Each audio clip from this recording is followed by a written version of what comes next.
Brez tega poklica ne deluje naš sistem. Kaj vas motivira? Vem, da ta pedagoški eros obstaja.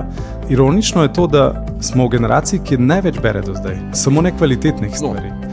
Depresija, anksioznost sta danes vsakodnevne spremljevalke učiteljskega poklica. Starši se predvsem spopadajo s temi neznankami, ker imajo pred seboj otroke, ki odraščajo. Jaz bi se zaželel veliko več zaupanja strani družbe, staršev.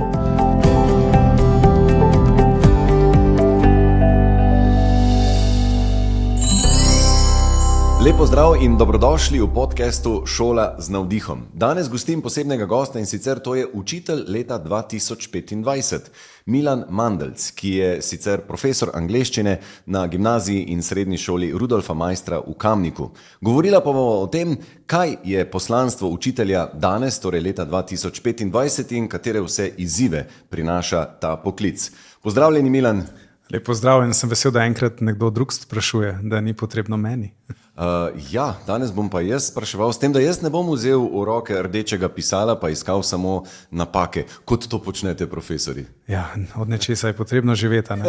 Ne, to je sicer daleč od resnice, jaz celo pravim, da ne moreš v življenju vihteti samo rdečega kemika kot svojega meča, treba je še kaj več, ampak ocenjevanje je pa vseeno en pomemben del našega sistema, kot stoji trenutno. Ja, bova začela malo bolj na začetku, ampak mislim pa, da bova do rdečega pisala in do iskanja napak vseeno prišla, ker tukaj me kakšna stvar zanima. Najprej me veseli, da danes snemava ravno na Svetovni dan učiteljev. Jo, to je pa ena taka posebna čast. Moram reči, da v učiteljskem svetu je ta praznik kar tako lepo belodanjen, obeležen. Imamo plakate po šoli, celo dijaki se spomnijo na nas, če je to delovni dan, danes je sicer nedelja. Ampak drugače je to dan, ko si pošiljamo čestitke, ko si izrekamo čestitke, ker neko zavedanje pa vseeno vendarle je. In je lepo vedeti, da imaš nek svetovni dan. Ne samo zato, da te pohvalijo, ampak da si deliš tudi mogoče težave, tegobe, pa tudi veselje, radosti, vse ostalo.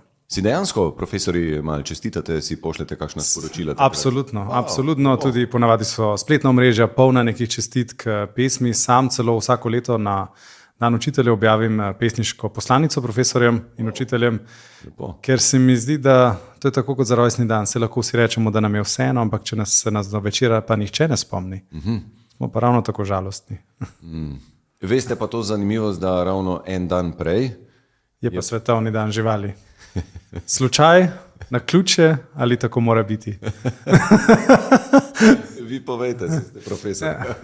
Je čisto prav tako. Sej, mislim, da takoj nek dan zatem je pa potem sledi že svetovni dan otrok, oziroma svetovni celo teden otroka, tako da bo že tako kot prav, kot je. Maja ste prejeli ta naziv, tako. Slovenski učitelj leta 2025. Ste kaj proslavili? Kakšna je bila reakcija vaših dijakov? Ja, zelo zanimiva. Ko sem izvedel, sama podelitev se je dogajala v zaprtem prostoru in sem celo upal na to, da nihče ne bo prehitro izvedel, dokler ne bodo medijev objavili tega.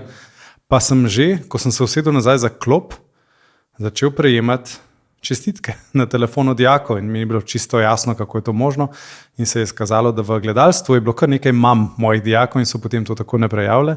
Tako da so me dijaki, ko sem prišel isti dan na šolo, čez približno uro pa pol, so me že čakali s kitaro in z slikami, ki so jih ChatGPT-om predelali v razne Ronaldo-te mesije učiteljstva. Peli so, skratka, meni je bilo zelo neskončno narodno, ampak neskončno tudi toplo pri srcu, da jim ni bilo odveč, da jim je bilo to nekaj lepega.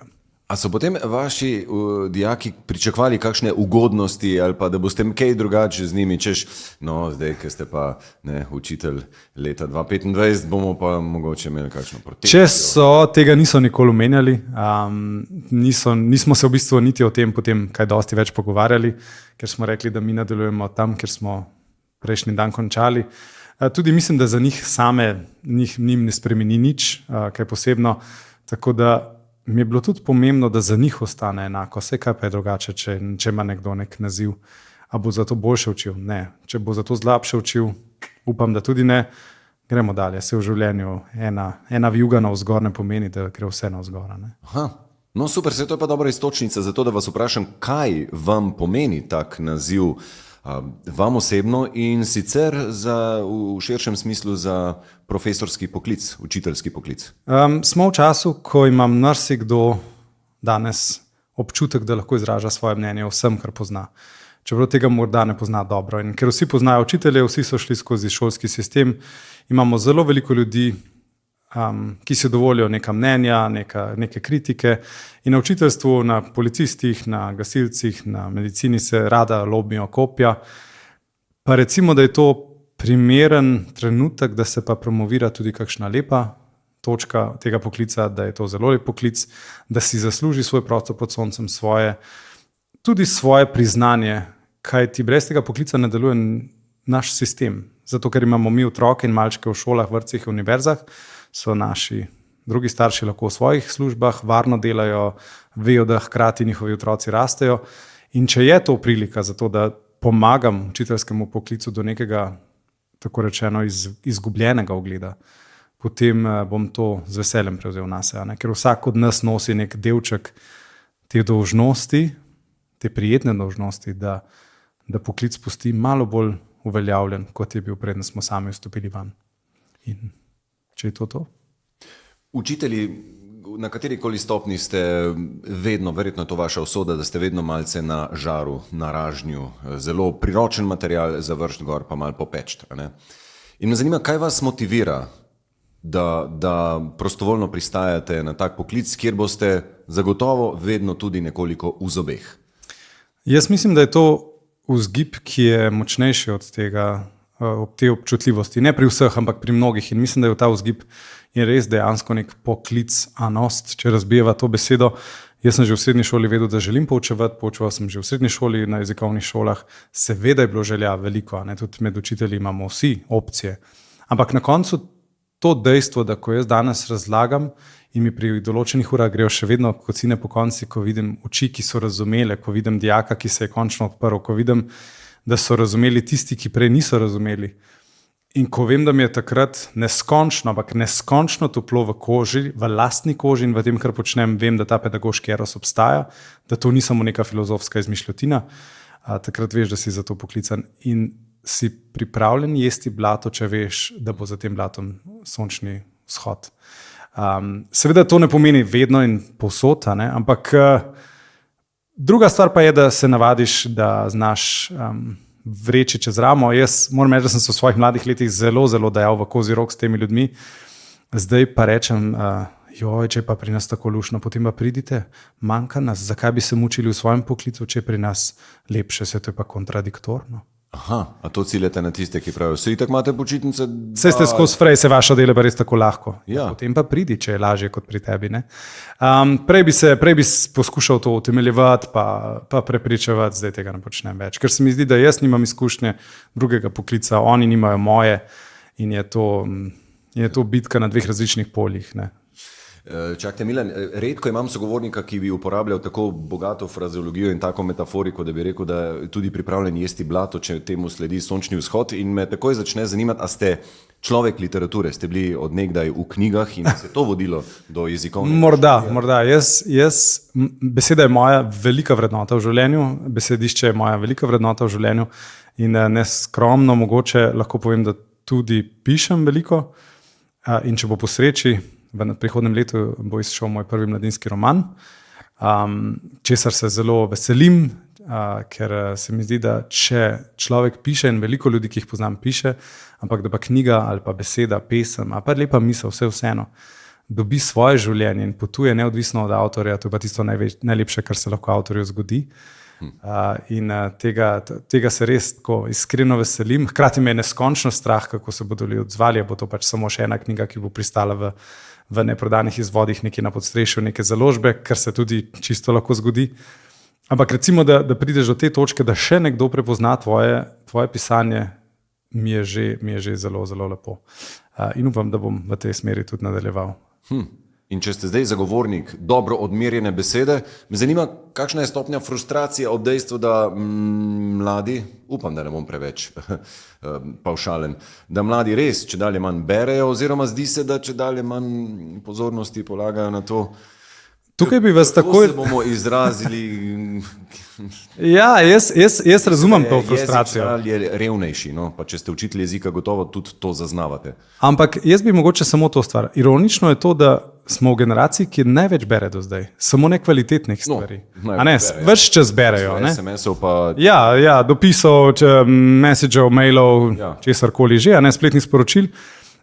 Jaz mislim, da ne bi bila toliko problematična količina sama kot kvaliteta tega, kar berejo. Tako. Po drugi strani pa, jaz sem ravno zadnjič gledal nek posnetek iz gimnazijskih let, kjer smo imeli neko prireditev, pa potem je bilo še malo teh blooperjev pa zaodarja. In kako smo se mi izražali s svojimi kolegi, je bilo meni kar malo narodno, ko sem to gledal, pa imam zdaj med svojimi sošolci kar nekaj ljudi, ki so novinarji in veliki mojstri besed. Tako da jaz mislim osebno, da čeprav pride do nekega izgubljanja nekih besed, ki so mogoče staroveške ali pa nihče več ne reče žali Boga, ne? Ampak nič za to. Jezik je živ, hkrati pa mislim, da se lahko jezik ohranja z ljudmi, ki jim je beseda vrednota, in da ti postane beseda vrednota, rabiš duhovno in razumsko zrelost. Tako da ti ljudje bodo še vedno postali. Jaz imam za moje dijake neskončno upanje, da bodo med njimi tudi tisti, ki bodo dozoreli v besedi in jo peljali naprej. Vse ne pomeni, da morajo biti vsi Prešerni. Lepo pa je, da znajo vsaj lepo se izraziti. In jaz ne bi rekel, da je slabše. Predvsem ne slišimo več besed, ki mogoče bi jih radi slišali, ampak če jih ne slišimo, to pomeni, da tudi mi jih ne uporabljamo več toliko, kot si starejši. Starejši imamo zelo en tak izkrivljen pogled o sebi, ne? Mi pa smo besediščno zelo močni. Ampak ko sem začel roman pisati, sem gotov, da ne znam določenih slovničnih pravil dovolj dobro, da bi vedel, zdaj le jaz, tole je prav, tole pa ni prav. In sem mogel svoje kolege sloveniste spraševati, pa se imam za jezikoslovca. Tako da smo zelo radi kvasimo. Ne? Ste tudi s svojimi dijaki tako zelo iskreni, kot ste zdaj rekli, sem ugotovil, da ne znam dovolj slovnice? Pravijo, da ja. Pravijo, da sem zelo direkten, par Fox bi oni rekli, ker se mi zdi, da, jaz mislim, da, in to jim povem tudi v prvem letniku, ti lahko vsakemu človeku poveš vse, dokler je to spoštljivo. Celo tikaš lahko človeka na spoštljiv način. Lahko ga pa tudi vikaš na zelo ciničen in zelo pod mukov način. Tako da jaz bi rekel, da iskrenost pa leporečnost gre sta zelo lepo skupaj. Zelo. Eno tako intrigantno vprašanje, Milan, zakaj bi sploh še potrebovali učitelja angleščine, če se pa naša mladina tega nauči mimogrede, by the way, prek vseh spletnih aplikacij, prek vseh družbenih medijev. Angleščina dobesedno pljuska v nas. In zdi se, da se res tam mali to naučijo sproti. Ja. Zdaj sem zelo happy, da ste to mentionali. Bova pol se več pomila, ko bova dolga vokala, ampak jaz mislim, da ker je to spet en tak posplošen koncept v družbi. Ne? Jaz mislim, da danes veliko ljudi govori globalščino. Globalščina? To je jezik angleščine, ki ga vsi razumemo in ljudje... Bom zdaj malo tako ciničen, spominski, ko je nekoč neka mama rekla, zakaj tako ustrajate na slovnici, sej naš zna pico naročiti v tujini. In sem jaz kar lepo povedal, ker pica je pica v vseh jezikih. Ne? In imamo občutek, da če znamo pico naročiti, pa znamo Amazon pogledati, pa Netflix znamo malo poslušati in moramo vedeti, da so določene serije, ki so zelo uspešne, imajo prav načrtno posplošene in poenostavljene strukture, zato da jih lahko razume čim večji kapitalistični bazen, če smo čisto tako naprej kot kupci. To ne pomeni, da znamo angleščino. In angleščino znamo, ali pa kjerkoli jezik poznamo, ko znamo biti v njem gibki, tako frazeološko, idiomatsko in tudi kulturološko. In jaz bi od dijakov pričakoval, če nič drugega, vsaj natančnost v zapisu. Ni vseeno, ali je S-U-N ali je S-O-N, sonce, tako kot ni vseeno, ali si ti Marko ali si Žarko. In mogoče učenje jezika uči tudi to, da je počasih treba biti natančen, da je sporočilo mora biti jasno, odgovor mora biti jasen in ta te uči tudi neke funkcionalne pismenosti. Tako kot matematika pravi vsak, to je tisti argument, star sem že 50 let, pa še nisem uporabil integralov. Mogoče, ampak vsak dan, pa vsak mesec pa vedno računaš, koliko imaš do konca meseca, pa kdaj bo plača. Se to niso direktna znanja, to so veščine, ki se nam podkožijo in potem jih uporabljamo nevedejane.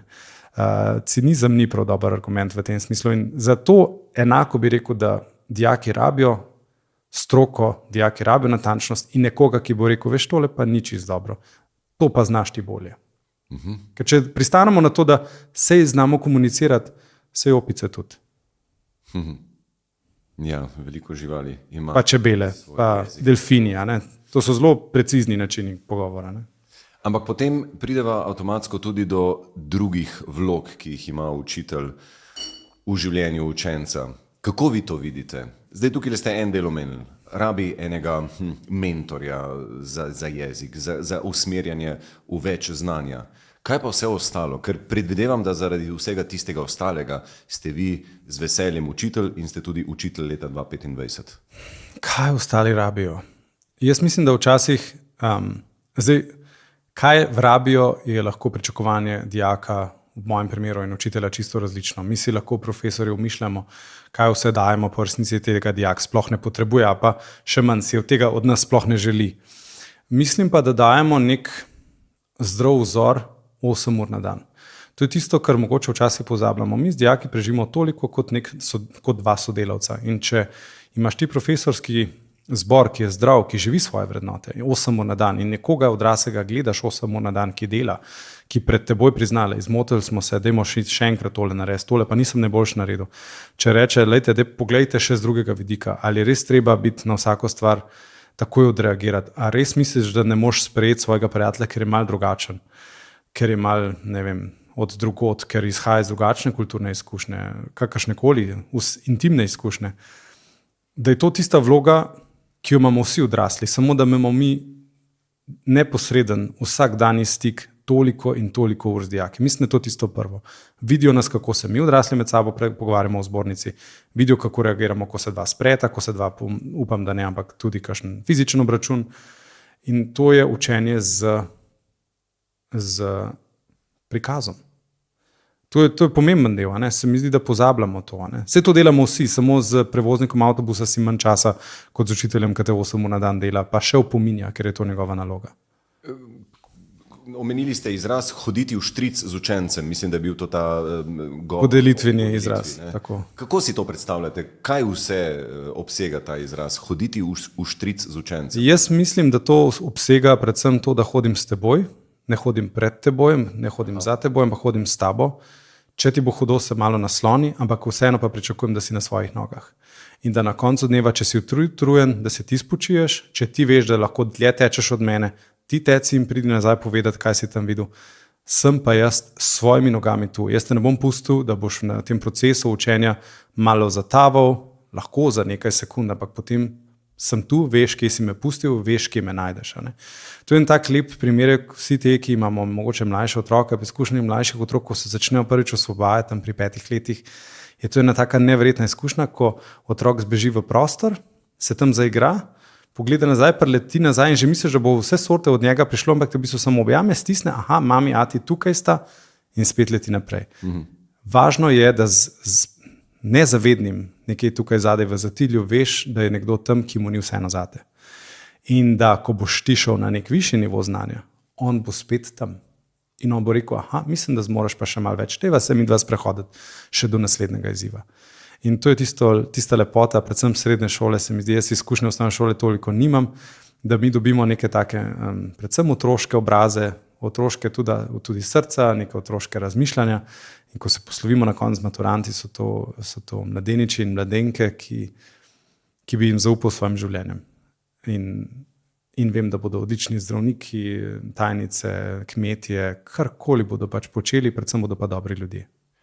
Koliko pa se vam dogaja, da morate iti malo onkraj osnovne vloge učitelja? To pomeni, da morate dati tudi neko drugačne vrste podporo svojim dijakom. Odvisno od šole, na kateri smo. Zdaj mi izhajamo iz šole, ki je zelo dobro, se mi zdi, omrežena, tudi zelo kvalitetna in zato kakšnih hudih digresij vedenskih nimamo. Se pa nam zelo veliko dogaja, ampak to je nek splošen fenomen, da imamo zelo veliko dijakov, ki se zlomi pod psihičnimi boleznimi, psihičnimi pritiski. Morate vedeti, da so klinike za samomorilnost mladih popolnoma zasedene, čakalne dobe so zelo dolge, depresija, anksioznost sta danes vsakodnevne spremljevalke učiteljskega poklica In tule se pa jaz počutim neskončno, in tukaj me ni sram priznati, neskončno boss in go. Ker zaznavam stisko, je ne moreš spregledati, a ne? Hkrati pa imam občutek, da sem čisto neizobražen, nevešč in neopremljen, da bi tem dijakom daljnosežno lahko ponudil neko pomoč. Zato jih potem napotimo, imamo izvrstno socialno službo, svetovalno službo, ki jih potem vzame obravnavo, jih napoti tudi naprej na strokovne kadre. In ta povezanost se mi zdi, da bi mogla biti še boljša, še hitrejša, še bolj odzivna, ker odrasel človek se mi zdi, da težko čaka, pa še vedno lažje čaka kot nekdo, ki se razvija in ki ne ve, kaj bo jutri se z njim zgodilo. In odraslemu 1 leto reči, ti boš čakal 1 leto, je travma. Otroku, ki ne ve, ki se čuti, da ne bo preživel še enega dneva, reči, počakaj 1 leto, je pa igranje z ognjem. In tega ne bi želel. Hkrati pa ne znam pomagati. Ne? Kje pa vidite vzroke za toliko stisk, kot jih odpisujete pri dijakih? Jaz v zadnjih letih, mogoče sem izluščil, ampak se lahko povsem motim, 3 take razloge. Ena je bila zagotovo korona. Korona je razgalila vso bedo in blišč naših domov, ker takrat so bili otroci, ki so bili recimo sicer v družinah, kjer ni bilo varnosti, kjer so se vsaj za 8 ur fizično oddaljili od te družine, bili v nekem dokaj urejenem, ritmičnem okolju, so potem bili ves čas to družino, z nekim nasilnim človekom ali z nekim človekom, ki jih je ustno, verbalno ali boh ne daj še kako drugače, postavlja v stisko. Hkrati pa tudi tisti, ki niso imeli teh družinskih situacij, oni so, in to je že zdaj dokazano, čisto uradno, da med časom 14. in približno 19. leta del našega intelekta in zorenja lahko poteka samo in izključno v socializaciji z drugimi. In ko tega niso imeli, ko ni bilo teh fizičnih dotikov, oni se odkrivajo z dotiki, s poljubi, z objemi, z razočaranji, s prvimi ljubeznimi, s prepiri, z odrivanji, z fizičnim sobivanjem. In to je neka vrsta izgubljena generacija. In oni zdaj doživljajo neko vrste drugo puberteto v času, ko telo tega ne more več normalno prevesti. To v bistvu prišlo do frustracije. Druga taka stvar je manj časa z starši, ki prihajajo pozno domov, za njih nimajo časa, pa zdaj govorim, nimamo časa, ker jaz se ne delam, da sem kakršnokoli bolj starš v tem smislu. In potem namesto časa kupujemo njihovo naklonjenost, kar pa ni eno in isto. V nekem trajanju se ti lahko naučiš veščin, kako se boriti s stiskami. Če ti pa nekdo sam da 50 evrov, pa več si nekaj kupiti, si se pa naučil samo to, da pač pica je rešitev za tvojo stisko. To bi bil drugi tak moment. Tretji moment je pa telefon, podaljšava naše roke, in če pomislite, da ga držijo takole, 20 ne ga držijo, ga držimo, 15 cm stran od glave, te stvari nefiltrirane grejo v naše glave. In človek, ki objavlja na drugi strani, se pravi vse te korporacije, ki objavljajo na drugi strani, oni nimajo želje potem, da bi te otroke vzgajali, oni vzgajajo kupca. In med ta ekran in med njihove oči je zelo težko poseči. Sploh, če so to možgani, ki še nimajo razvitega prefrontalnega korteksa in ne znajo oceniti, ali je tole zdaj dobro ali ne. Ali je tole zdaj senzacionalizem, ki tebe straši, ki te poriva še v večjo stisko, da bo narave konc, da bo propadel, da bo svet propadel, da bo vojna. In boš potem do 2 zjutraj na telefonu v stiski, potem boš pa mogel zaspati, pa mirno spati do jutra, ko bo šola. Jaz tega ne bi zmogel. In v tem primeru potem tukaj vidite svojo vlogo, da uskočite, pa da ste vmes mal blažilnik. Recimo temu, da se pogovarjamo o težavah in o čem in o stvarih, s katerimi se spopadajo, ampak jaz ne morem domestiti teh filtrov. Jaz samo upam, da enkrat, recimo jaz verjamem, da vsakega dijaka, ki ti da priložnost, se dotakneš, ne vem, v času šolanja, res dotakneš. Nekih 2-krat, 3-krat, 4-krat, nič več. To ni vsak dan, niti ni vsak mesec. Ampak takrat, ko se ga res dotakneš, mu probaj dati največ, kar lahko. Da bo mogoče šel od tebe bolj opremljen za ta svet. Greva k nagradi. Zakaj mislite, da ste dobili nagrado, naziv Naj učitelj 25? Kaj drugi povejo o tem, zakaj so glasovali večinsko ravno za vas? Vem, da je malo zoprno vprašanje, ampak vseeno Iskreno odgovor je, ne vem. Jaz sem bil nad samo nagrado zelo presenečen, že to, da sem prišel med superfinalistem, je bil res neskončen uspeh, ker nisem pričakoval ničesar. Sama nagrada je pa zdaj neka pot, se pravi, ima eno obvezo, pravkar sem mogel oddati pred nekaj dnevi prijavo za svetovni izbor, kjer zanimivo dobi zmagovalec €1 milijon v 10 letih v neki taki renti, če ostane v učiteljskem poklicu. To je pogoj. Ampak jaz si od tega ne obetam prav veliko, že zdaj kandidatov več kot 6,000.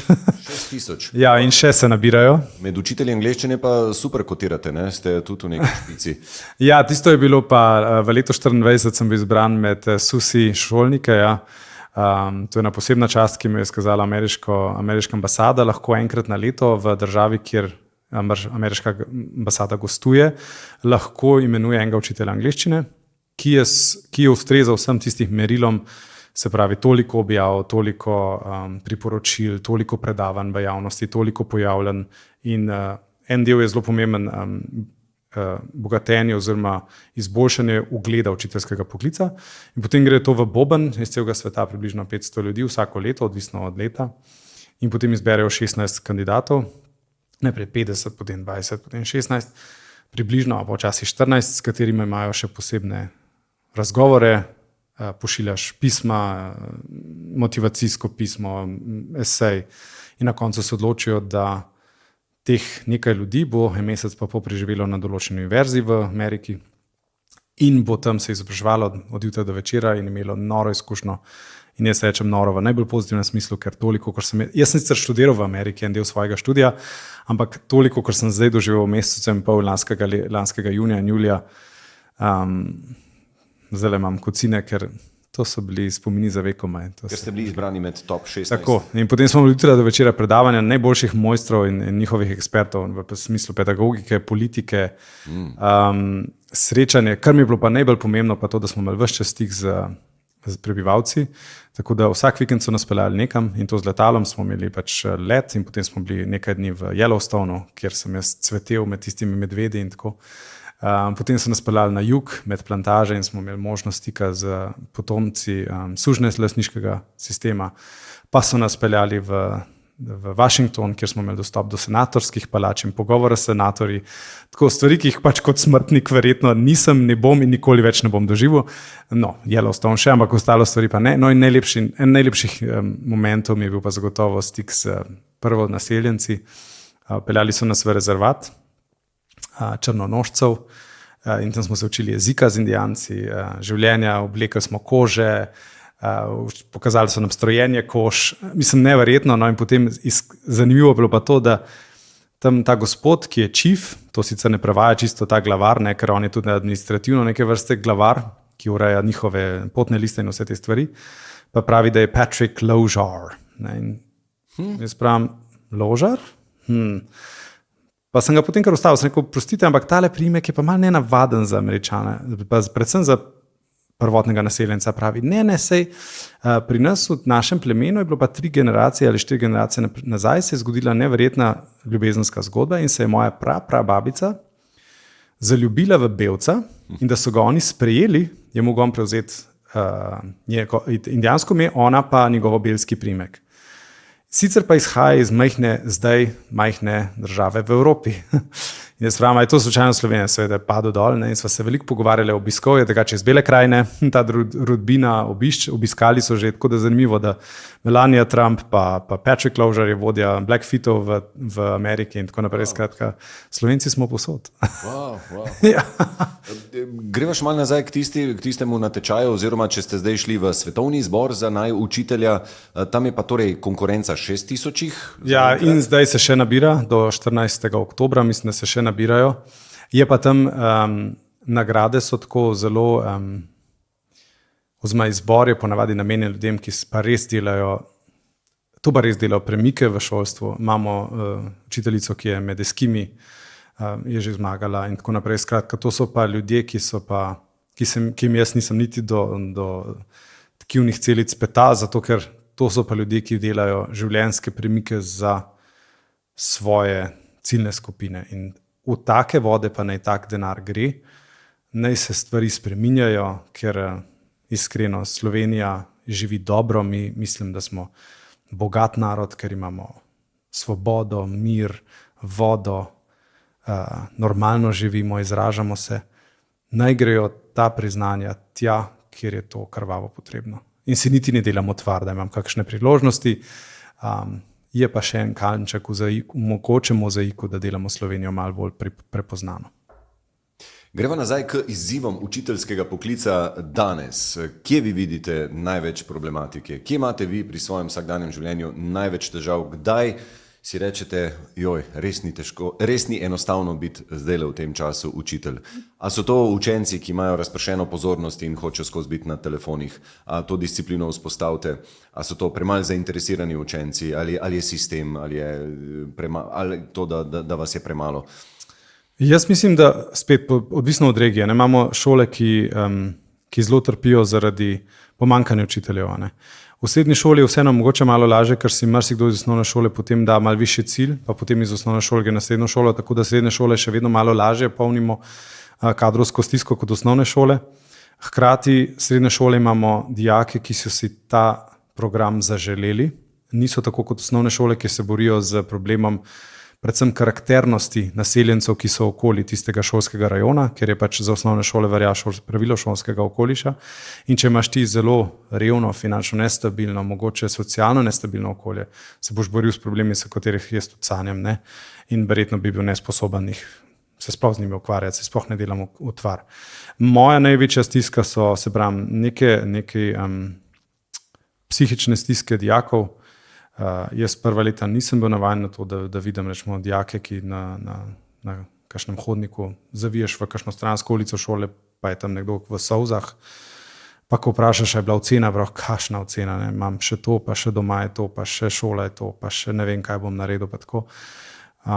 Ti otroci eni zelo hitro odraščajo in prehitro odrastajo in ugotoviš, da si na koncu dneva, čeprav imaš tako globoke želje, da bi mu pomagal, si na koncu samo njegov učitelj angleščine in čisto nič drugega. In še druga stvar, ki jo lahko narediš, je, da daš to svoje uho malo bližje in rečeš, a ti bo kaj lažje, če mi prideš povedati. Ta del je pa meni kar zelo stiska, zato ker pač denar se da zbrati. Če nekdo v razredu ne more na skupinski izlet, če se je razred dal skupaj, pa starši, še vedno se je dal za enega dijaka zbrati. Se to dogaja? Se dogaja, absolutno. Odvisno od programa, na gimnaziji, na strokovnih šolah pa zelo veliko finančnih stisk še vedno. Šolski skladi obratujejo, vsako leto imamo ogromno prošenj za šolski sklad, ogromno malic imamo sofinanciranih ali pa polno kritih, ker pač preprosto starši ne zmorejo. Ne? Ampak denar je nekaj, kar se mi zdi, da se je hudo. Ampak se mi zdi, da je bolj hudo za starše, ki vejo, česa vsega ne morejo plačati, ali pa ki vejo, ta položnica bo zdaj naslednji mesec, pa bo že prikrila. In starši so zelo dobri igralci, stiske zelo dobro prikrivajo otrokom. Bolj problem so otroške stiske, ker jih se ne da plačati, ne da se jih odkupiti, ne da se kar tako rešitve najdeti in že to, da se nekomu zaupajo, je velik korak. Starši prej se mi zdi, da porajamramo, pa rečemo, veš, tole mi nagrede, mi povej. Ker se mi zdi, da z odraslimi drugače se pogovarjamo. Otroci med sabo, pa ne vem, če se tako zelo odkrito pogovarjajo o svojih težavah. Ja, čisto ozke skupine, ampak ponavadi so v istem zosu. On ve za težave, ampak pa še po možnosti reče sošolc, pa nikomor povedati in oni to kot dobri, zvesti prijatelji tega res ne povejo. Kaj pa potem naslednji korak? Učitelji sodite, se mi zdi, v tisto skupino poklicev, kjer ljudje avtomatsko pričakujemo nekakšne super sposobnosti, nadčloveške oziroma nezmotljivost, popolno prilagajanje čisto vsakemu individuumu. Kako s tem handlate? Mislim, da to je spet nek posplošena resnica, ki velja v družbi, ampak jaz nisem občutek, da bi otroci kdarkoli od mene to pričakovali. Je pa res, da je zelo pomembno, kakšen prvi stik daš. Če jim poveš, lejte, tukaj se bom tudi zmotil, prosim, popravite me, če veste, da je bolje. Nezmotljivost mislim, da je nekaj, kar ne obstaja. Super sposobnosti, naporen poklic, tako kot vsak drugi, ampak recimo, jaz bi rekel, da super sposobnosti ima nekdo, ki je srčen kirurg za otroke. Tisto majhno en centimeter pa bo veliko srce operira, že mogoče materi v sami maternici, to so super sposobnosti. To, kar pa mi delamo, je pa ravno toliko kot vi, ki ste odličen govornik ali pa novinar, ki dobro poroča svoje stvari, ali pa sodnik, ki se pravično odloča. Mislim, da nobenega poklica ne smemo dvigovati na drugega in če bi učitelji to počeli, v bistvu pljunemo v lastno skledo. Če jih učimo nekih vrednot, hkrati bi se pa pri tem dvigovali v neke višine, se poznamo tisto v Ikarju, in Dedalusu. Zelo hitro bi pristali na trdih dneh. Tako da jaz mislim, da otroci tega ne pričakujejo od nas. Pričakujejo pa, to sem pa že opazil, pravičnost. Oni odpustijo vsako strogost, vsako zahtevnost odpustijo. Odpustijo tudi tvoj slab dan, ker razumejo, ker so ljudje, ker so to zelo topla, lepa nedolžna bitja. Ne odpustijo pa krivičnosti, ne odpustijo pa zlobnosti, ne odpustijo pa načrtnega spodbijanja in poniževanja njihove osebnosti. In prav je tako. Pač tega si pa ne dovolijo, oziroma bodo jasno dali vedeti, da pri tem pa tem učitelju, pri tem pa tem profesorju mi pa to ni bilo všeč. V vsakem primeru razred se razdeli na tiste, ki jim gre malo hitreje in tiste, ki jim gre drugače. Ja. Kako potem to uravnavati? Odvisno, koliko je tega. Včasih se je zgodil kakšen razred, da je to res Evropa dveh svetov, kot bi rekla moja kolegica, pa potem je to mnogo težje. Predvsem bi pa upozoril na to, da ko se to zgodi, učitelje prosil, naj se ne koncentrirajo samo na šibke dijake. Ker je lepo reči, vi ste končali, super, pridni ste, zdaj pa počakajte, ker to je pa zdaj tisti čas, ko tisti, ki je boljši, bi se ravno tako razvijal, pa se ne more.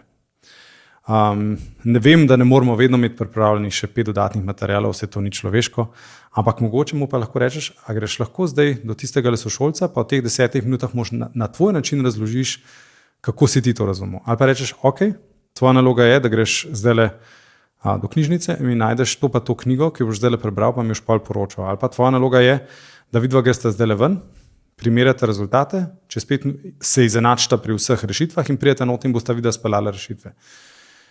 Super je, da se lahko posvečamo šibkejšim, se zato smo v tem poklicu. Hkrati pa ne zanemarjamo tiste, ki bi pa lahko cveteli, šli še više, pa zaradi mogoče naše kamotnosti ostanejo na istem nivoju. Tega pa se delamo to vsi, to si ne delamo tvar, da tega ne bi počel, ampak poskušam se pa ves čas opominjati, vse kot kar je profesorca na fakulteti, dr. Cirila Peklajeva rekla, ne pozabiti, najboljši med vami, najboljši med dijaki so tudi posebne potrebe in ti so največkrat izpuščeni. Milan, kaj bi rekli, kako se je v zadnjih letih spremenila dinamika, odnos med učenci in učiteljem? Predvsem si več ne dovolijo, ampak upajo. Ko sem jaz hodil na gimnazijo, nismo imeli poguma, da bi se sploh upirali čemorkoli, kar je učitelj rekel, je bil sveto, pa če si šel proti temu ali pa si bil kaznovan, si bil še doma potem kaznovana. Moja mama je vedno rekla, če boš dobil v šoli, ne bom niti vprašala, kaj je bilo, ampak boš dobil tudi doma. Danes pa je šlo v dve stvari in jaz vidim plus in minus. Po eni strani se dogajajo predrznosti, o katerih slišimo in za katere ni prav. Se tudi vam dogajajo? Zaenkrat se mi je zelo malokrat. Jaz priznam, da sem samo enkrat v celi karieri zaupil, v celi karieri 15 let sem enkrat povzdignil glas in še danes se tista generacija mi vedno pove, a se spomnite, ker smo mi edina generacija. Skratka, tako odvisno od učiteljevega nastopa. Pač, če daš prve dni nek rez narediš pri določenih stvarih, se mislim, da se te črte kar držijo. Seveda vedno obstajajo delikventi, ki bodo to poskušali prestopati. Po drugi strani in teh predrznosti pač jaz ne maram. Pa ne, da jih ne maram pri otrokih, jih ne maram pri nikomor. Ne, da se nekdo kot odrasel do mene tako obnaša, niti jaz do njega, se mi zdi to pač ni vredno človeškega dostojanstva. Kar se pa tiče, da je plus, je pa to, da ti otroci danes znajo veliko bolj oceniti, kaj jim pritiče. Recimo, ko sem jaz začel v šoli učiti kot najmlajši in sem bil deklica za vse, mi je bilo kar povedano, ti si zdaj najmlajši in ti boš delal tisto, kar ti bomo mi starejši določili ali pa bomo ti določili, bomo od tebe pričakovali. In jaz sem kimal in se mi je zdelo to edino pravilno. Izkušeni vejo, kaj delajo, jaz sem zadnji prišel, Srbi bi rekli vi okom, jaz skokom, oziroma ko bi vi rečete jump, bom jaz rekel how high. Medtem, ko danes pa rečejo, zakaj pa bi jaz bil tisti, ki bi pa vse delovne sobote jaz imel? Zakaj bi bil pa jaz tisti, ki ima večerne ure? Zakaj pa se ne bi to mogoče malo med sabo podelili? In to vprašanje je čisto na mestu. Zakaj? Seveda je mladost proti starosti, recimo temu izkušenosti, nek razkorak je. Ampak da bi za nekdo, ki je v polni moči, pa ima po možnosti še mlade otroke, pa začenja, pa še kredit za hišo, mlad starš, ki ne spi, požrl še vse blato, ki so mu ga drugi nasuli, samo zato, ker je mlajši? Vprašaj. Mogoče je prav, da se včasih oglasijo in da se stvari spremenijo. Zdaj, kako bo to, na kakšen odgovor bo to naletelo pri starejši generaciji, a ne vedno je tako bilo, vedno smo tako delali, to je druga stvar in spopad te generacije bo zagotovo šel, ampak mene včasih si misli, reče, jaz bi pa tudi rad se znal malo zase postaviti, ker vem, da se v prvih letih zagotovo nisem in še danes se ne znam pri določenih stvarih postaviti zase. Ker si mislim, dobro, ok, če je tako zmer bilo, bom jaz že naredil svoje.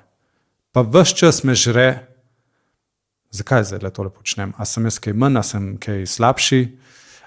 In oni veliko hitreje to postavijo. Tako da velik plus pa velik minus in poskušam še od njih učiti. Oni imajo v sebi to ekonomijo, ki jo jim privzgajamo že od majhnega, preračunljivosti. Input, output.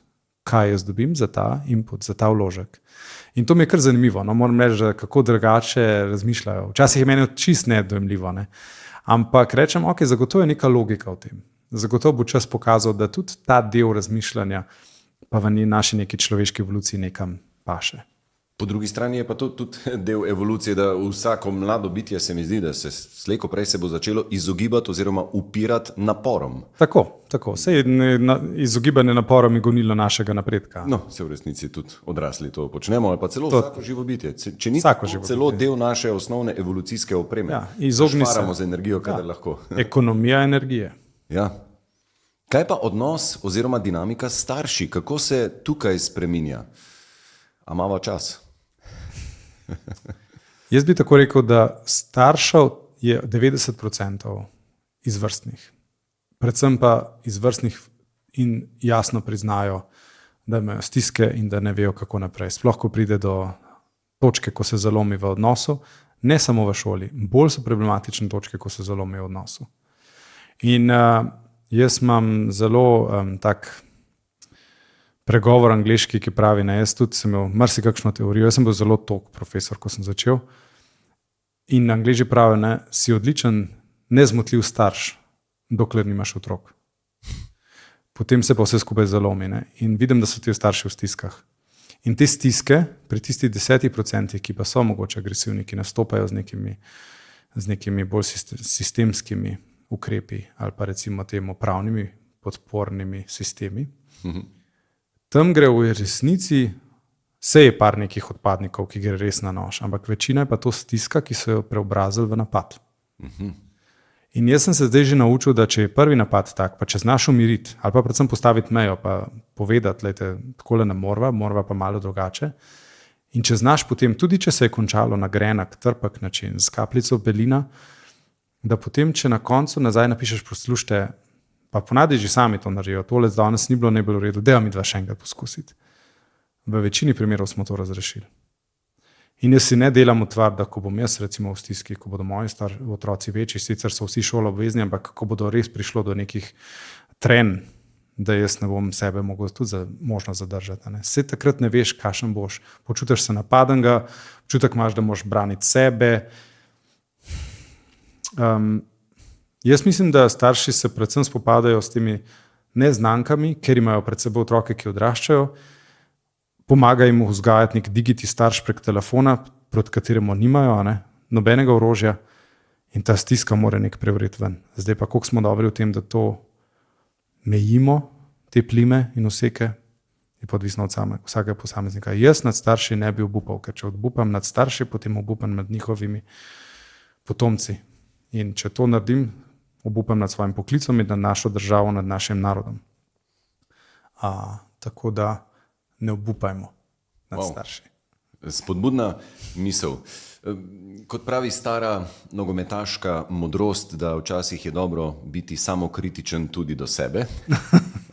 Me zanima, kaj bi pa rekli, kje ga učitelji, profesori lomite? Kje so tiste napake, na katere lahko samokritično pokažete na se, ja, dejansko tega in tega nam pa včasih manjka? Teh področij. Izkoriščam to priložnost, da ravno z vami govorim o tem, ker vidim, da ste odprti. Absolutno, mislim, teh področij je kar nekaj. Recimo, jaz vem sebe, jaz bi mogel biti veliko bolj pravilen v smislu vse papirologije, vsega, kar zahtevamo dijakov. Ker po drugi strani pa sam zamujam z nekimi poročili, sam mi je odveč pisati poročila o sestankih, o individualnih urah. Ko dobim tisti mail, se delam, da ga nisem dobil. V smislu, ne, seveda ga izpolnim, ampak tako, da ne 2 dni, se tole mene ne tangira. In potem se izpolnim, da ravno tako, kot bi jaz za dijaku poslal mail, ti mi moš poslati to pa to pa to pa to in ne 2 dni nobenega odgovora, niti odziva ne. Včasih piše samo sin, videno. In jaz isto naredim, ne več rečem, ne morem zdaj tole, res nimam zdaj moči, bom pa za vikend. Procrastination je zelo popularna beseda, se mi zdi v zadnjih nekaj. Ja, in še čakam lep slovenski prevod, da ne bo prokrastinacija. Ne bo odlašanje v redu? Meni ni všeč, ker prokrastinacija ima celo neko, zdaj v nekem kulturnem smislu, neko pozitivno noto, ne? To ne bi bili najbolj inteligentni ljudje na svetu, ne bi bili ne prokrastinatorji. Ampak če pa rečeš, da si odlašalec, jaz ne slišim nobene pozitivne. Mogoče vi, ki ste mojster besede, jaz je ne slišim. V takem primeru imamo tukaj en semantični gap. Ja, en semantični gap je tule. To je recimo ena stvar, se pravi, da bi bili mi taki, kot želimo, da so dijaki. Večkrat pogrnemo na tem izpitu, ne, saj jaz. To je ena stvar. Druga stvar, biti jasni. Ker vidim, da včasih ne znamo vprašati in potem ne dobimo odgovora takega, kot je. A ne, se pravi, učiti se, tudi mi delati na to, na tem, da če je generacija drugačna in drugače dojema stvari in drugače sprejema informacije, potem ne moreš spraševati z istimi vprašanji, s katerimi si spraševal 40 let nazaj. Morda bi bilo treba vprašanje skrajšati, ga obrniti, približati besedišče, približati način dela. A ne, sej lepo, da se oni prilagajajo nam, ampak obratno. Sej to počnemo, ampak ne vem, če delamo to v optimalnem sistemu. Zdaj sem zelo iskren in odkrit, ker vem, kaj moja služba pomeni in vem, česa se probam izogniti. Sej tole je še vse v redu, bomo pa že tako, kot smo že 10 let nazaj, bomo pa še tole letos naredili. Sej spelješ, ampak tam nekje v zadju pa točno veš, da če to ni bilo optimalno, učitelj ve, kdaj reče, ta ura pa res ni bila v redu, moram boljš. Ampak mislim, da je to za vsak poklic enako. Ne? Vsak reče, joj, s tole stranko bi lahko boljš, tale izdelek bi lahko bil boljš, tale streha bi bila lahko boljš narejena. Po drugi strani so pa to tako majhne, veste, moja kolegica zelo dobra in mentorca pravi, če se bomo s tem opremenjevali, ne bomo prav daleč prišli, to so rumene težave, ne? Niso te prave težave, ampak so rumene težave. Če stvari funkcionirajo, itak, da ne bo šlo vse 100%, ampak sej, a perfekcionizem je vedno dobra stvar, dvomim. Eni pravijo, da je to celo bolezen. Res je. Diagnozica. Res je. Ampak iz vašega govora sklepam, da ste tudi vi mal perfekcionista na občasnem nivoju, ne? Mogoče drugi pravijo tako. To vidim samo kot izogibanje napakam oziroma strah pred osramočenostjo. Ja, se strinjam. Jaz ga lahko z vami povsem delim. Tudi jaz imam vedno ta slovenski, kaj bodo pa rekli. Ne? Kaj, če se spravimo sramoto. Pa še, če imaš v mladosti kakšno, da nisi najbolj bil, najbolj pasel v neko jedro družbe, te celo življenje boli. A bom pasal, a zdaj sem kaj naredil, kar ne bom pasal in tako naprej. Skratka, naše življenje so odslikava tisočih odgledal, ki si jih vlečemo od predrojstva. Ne? Ja, in take stvari bi vi tudi delili s svojimi dijaki, verjetno, ne? Kakor se mi zdi. Jih delim, jih poskušam deliti. Ja. Seveda pa ni vsem všeč to, a ne. Milan, kaj bi pa rekli, kaj potrebujete učitelji 21. stoletja letos tukaj in zdaj, česa več, kakšne podpore bi si želeli še več, da boste lahko svoje poslanstvo, ne zgolj poklic, ampak svoje poslanstvo dobro opravljali še naprej? Zdaj, lahko govorivo o materialnih stvarih, lahko pa govorivo o stvarih, ki so neoprijemljive in nedotakljive in mogoče te stvari so še bolj pomembne. Jaz bi se zaželel veliko več zaupanja strani družbe, staršev. Iskreno povem na glas, da s profesorji, učitelji, ki jih sem do zdaj spoznal in tega res ni malo, ker delujem v društvu učiteljev angleščine, kjer nas je preko 400, delujem v sindikatu, delujem v kar nekaj skupinah svetovalnih in tako naprej. nisem srečal še človeka, in zdaj bom zožal to po Platonu, učitelja, ki bi želel otroku slabo. Se pravi, nihče ni prihajal v razred s premiso, zdaj bom pa jaz tem otrokom delal slabo. In želimo si delati dobro. Zdaj, kaj se izcimi, je druga stvar. Ampak želimo si delati dobro in želimo, da to tudi ljudje vidijo, da bi nam to zaupali, da niso tam otroci neki ujetniki, neke žrtve. Jaz upam, da se to ne dogaja. Če se dogaja, treba te stvari javiti, spremeniti, popraviti. Treba tudi neke organe poklicati, če je nekdo žrtev kakšnega učitelja. Ampak jaz mislim, da pa iskreno učitelji delajo za dobro otrok. Ker so zato se odločili. To je njihov ciljna publika ni starš, ampak je otrok. Druga stvar pa mogoče pogoji dela, se pravi, da bi se počutili učitelji na delovnem mestu varno. Mi vemo, kaj se zdaj v družbi dogaja. Žal, zadnji tak dogodek se je zgodil letos pomladi v Gradcu, na našem praktično vhodu, na naših vhodnih vratih. In kako dela nekdo, ki je mlad, pa še ne ve, kaj bo počel, pa ga je strah poklica, pa hkrati izve, da na tem svojem delovnem mestu on in njegovi otroci, on in njegovi varovanci izgubijo življenje. In to ne velja samo za učiteljski poklic, ampak velja za socialne delavke, ki niso dolžne za tisto svojo plačo prenašati naših izpadov, naših agresij, pa velja za zdravnike, medicinske sestre.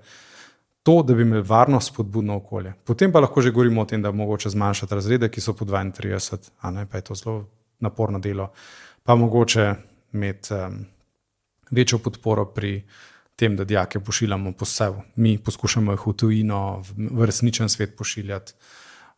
Če nimaš te opremljenosti, pa če nimaš nekih financ, jim ti lahko govoriš v tujini, kakorkoli hočeš, ampak je to še zmeraj za njih samo razglednica na steni.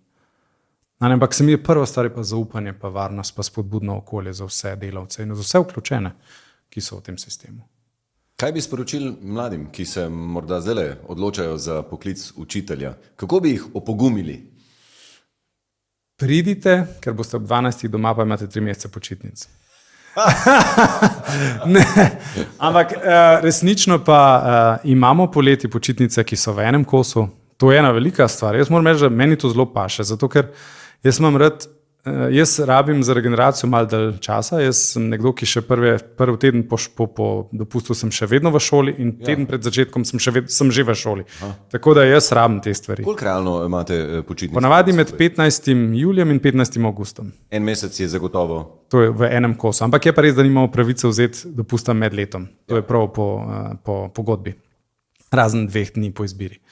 Drugače pa, da je to, če imajo to željo, jaz bi rekel, ne ljudje, ki pač si tega ne želijo, ampak tisti, ki si želite, mogoče vprašajte zdajle, ne poslušajte teh paberkov, ki se nabirajo po vseh kotih naših medijev, ampak pokličite svojega najljubšega učitelja, profesorja, zagotovo vas bo vesel bolj kot plača tisti dan, vprašajte ga, kako je in kako je resnično stanje in ne vam on pove. In če bo on prišel še vedno z istim navdušenjem, kot je vas učil, in povedal, lepo je, pridruži se nam, fino se imamo, ker rečemo na naši šoli, se imamo res fino, jaz svoje sodelavce ne zamenjam za nič na svetu.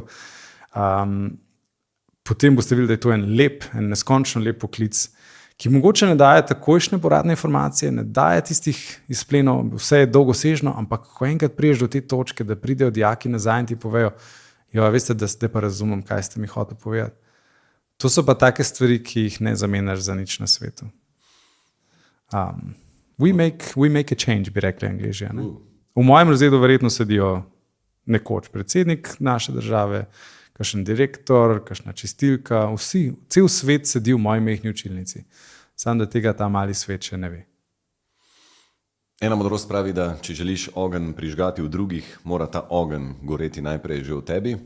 In me zanima, mislite, da boste do konca življenja širili to navdušenje nad učiteljskim poklicem? Ne vem. Bi bilo zelo licemersko od mene, da bi rekel, zagotovo, 100%, ker ne vem niti, kaj bom jutri jedel. Seveda se lahko stvari spremenijo zelo hitro, ali zaradi kakšnega zunanje okoliščine, sreče, pa ne moreš več govoriti, ne moreš več v razred ali kakorkoli. Jaz bom rekel, da nočem se niti preveč ukvarjati s prihodnostjo. Zdaj sem bil na enem predavanju na Finskem, na izobraževanju o SISU-ju. SISU je skandinavski sistem odpornosti človeka na čustvene pretrese.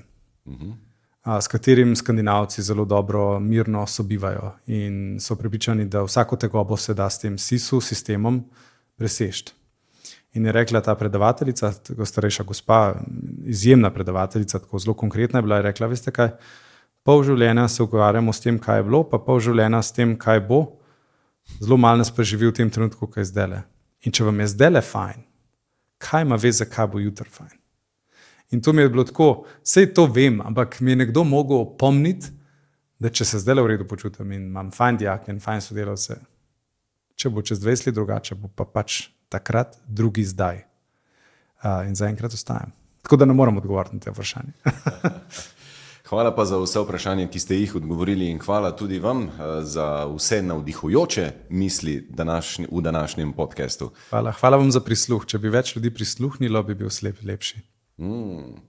Milan Mandelc je bil danes gost v šoli z navdihom in je delil svoje poglede, izkušnje in tudi navdihe in verjamem, da ste se imeli zelo lepo v najini družbi. Pridite še kaj, spremljajte naš podcast Šola z navdihom in bodite z nami tudi prihodnjič. Veliko navdiha želim.